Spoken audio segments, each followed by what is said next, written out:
Assalamualaikum warahmatullahi wabarakatuh. Perkenalkan, kami dari kelompok 9. Di sini kelompok kami akan mempresentasikan hasil diskusi kami mengenai Canary Snackboard yang merupakan tugas besar dari mata kuliah pengantar sains data dengan dosen pengampu Ibu Septri Damayanti, SSI, MSI.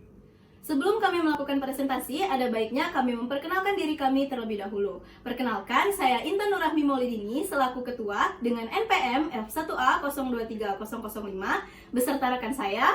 Perkenalkan, nama saya Nadia Melani Putri dengan NPM F1A 023001. Dan rekan saya. Perkenalkan, nama saya Ame Angrakasih dengan NPM F1A 023045. Adapun tujuan dari pembelajaran Canary Snackboard yaitu sebagai berikut. Yang pertama, mahasiswa mampu memahami konsep klasifikasi menggunakan metode Canary Snackboard. Yang kedua, mahasiswa mampu memahami langkah perhitungan menggunakan algoritma klasifikasi Canary Snackboard.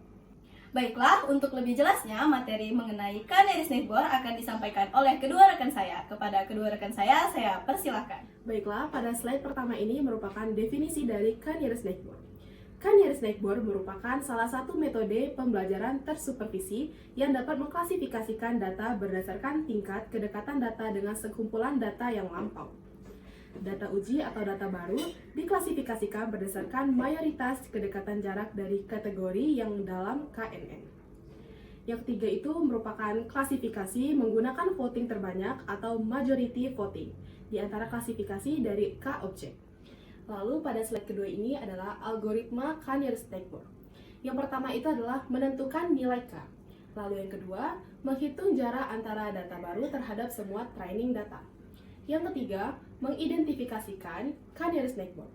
Yang keempat, menentukan label atau kelas data baru berdasarkan kelas Canary Snackboard atau dapat menggunakan voting. Slide berikutnya ini merupakan definisi dari nilai K pada KNN. Nilai K pada KNN menggambarkan seberapa banyak tetangga terdekat yang dilibatkan dalam penentuan kelas.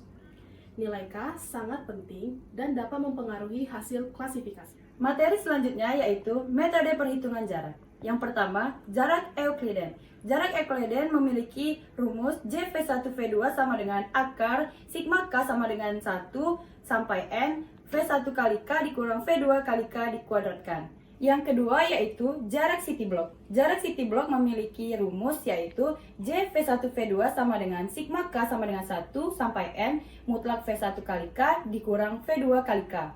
Yang ketiga, jarak CB-safe. Jarak CB-safe memiliki rumus yaitu JV1V2 sama dengan maksimal K sama dengan 1 menuju M mutlak V1 K dikurang V2 kali K. Selanjutnya yaitu jarak Minkowski. Pada jarak Minkowski ini memiliki rumus yaitu JV1V2 sama dengan 1 per P dari akar sigma K sama dengan 1 sampai N mutlak V1 kali K dikurang V2 kali K dipangkatkan P.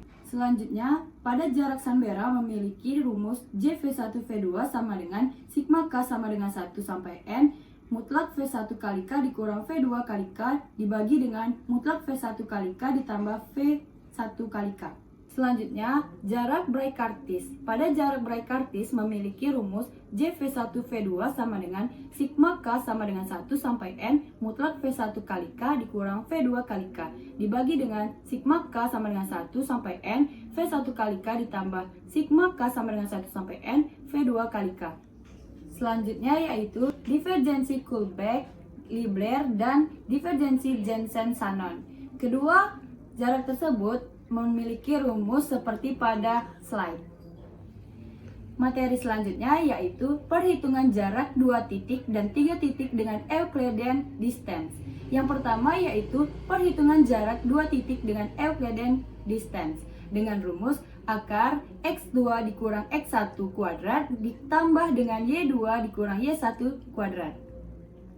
Berikutnya yaitu perhitungan jarak 3 titik dengan Euclidean distance dengan rumus akar X2 dikurang X1 dikuadratkan ditambah dengan Y2 dikurang Y1 dikuadratkan dan ditambah dengan Z2 dikurang Z1 dikuadratkan. Selanjutnya, saya akan melanjutkan materi dengan memberikan contoh kasus. Di sebuah dataset yang menggambarkan kualitas kertas tisu, baik atau jelek, yang dilambangkan dengan Y, berdasarkan dua atribut yaitu daya tahan terhadap asam sebagai X1 dan kekuatan kertas sebagai X2. Dapat kita lihat pada slide bahwa data pertama memiliki X1 bernilai 8, X2 bernilai 4, dan Y bernilai baik. Begitu seterusnya hingga data ke-6 dengan X1 bernilai 6, X2 bernilai 5, dan Y bernilai baik. Bagaimana ketika kita memiliki data baru dengan X1 bernilai 7 dan X2 bernilai 4, maka akan dicari Y menggunakan klasifikasi Canary-Snake-Board. Langkah pertama yang harus kita lakukan adalah melakukan perhitungan jarak data uji dengan setiap data. Pada contoh ini, kelompok kami menggunakan metode Euclidean Distance. Nah, perhitungan jarak kita lakukan dengan mencari akar dari 8 dikurang 7 dikuadratkan ditambah 4 dikurang 4 dikuadratkan dan menghasilkan perhitungan jarak sama dengan 1. Begitu seterusnya hingga data ke-6 dengan mencari akar dari 6 kurang 7 dikuadratkan ditambah 5 dikurang 4 dikuadratkan sehingga menghasilkan perhitungan jarak 1,41. Langkah selanjutnya, urutkan data terdekat dengan data uji berdasarkan hasil perhitungan jarak. Data pertama memiliki perhitungan jarak 1, data kedua memiliki perhitungan jarak 3,16, dan begitu seterusnya hingga data ke-6 memiliki perhitungan jarak 1,41. Nah, kemudian itu kita urutkan dari jarak yang paling terdekat hingga jarak yang paling terjauh. Langkah selanjutnya yaitu menentukan parameter K. Jika kita menggunakan K sama dengan 3, maka perhatikan hanya data urutan 1, 2, dan 3 saja. Lalu melakukan voting nilai Y. Dapat kita lihat bahwa data di urutan 1 memiliki Y bernilai baik, data urutan 2 memiliki Y bernilai baik, dan data dengan urutan ketiga memiliki Y bernilai jelek. Dapat disimpulkan bahwa data yang memiliki Y bernilai baik terdapat 2 data, dan yang bernilai jelek terdapat 1 data. Dari data tersebut dapat kita simpulkan bahwa data yang baru memiliki Y bernilai baik karena kita menggunakan majority voting. Jika kita menggunakan parameter K sama dengan 4, maka kita akan memperhatikan data urutan dari 1 hingga 4, lalu kita juga akan melakukan voting nilai Y. Dari data tersebut dapat kita lihat bahwa data yang memiliki nilai baik terdapat 3 dan data yang memiliki nilai jelek terdapat 1. Maka dapat kita simpulkan bahwa data yang baru dengan X1 sama dengan 7 dan X2 sama dengan 4 memiliki nilai Y sama dengan baik. Baiklah, sekian presentasi mengenai materi Canary-Snake-Board dari kelompok 9. Apabila ada kekurangan, kami mohon maaf dan kepada Allah kami mohon ampun. Kami akhiri, wabillahi taufiq wal hidayah. Wassalamualaikum warahmatullahi wabarakatuh.